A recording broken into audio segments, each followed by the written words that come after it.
आत्महत्येच्या दिवसापर्यंत वैष्णवीला कुटुंबियांकडून मारहाण करण्यात आल्याची माहिती पोस्टमॉर्टम रिपोर्टमधून समोर आली आहे.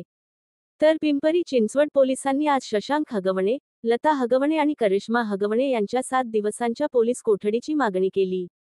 न्यायालयाने पती शशांक, सासू लता आणि नणंद करिश्मा या तिघांना 28 तारखेपर्यंत पोलीस कोठडी सुनावली आहे.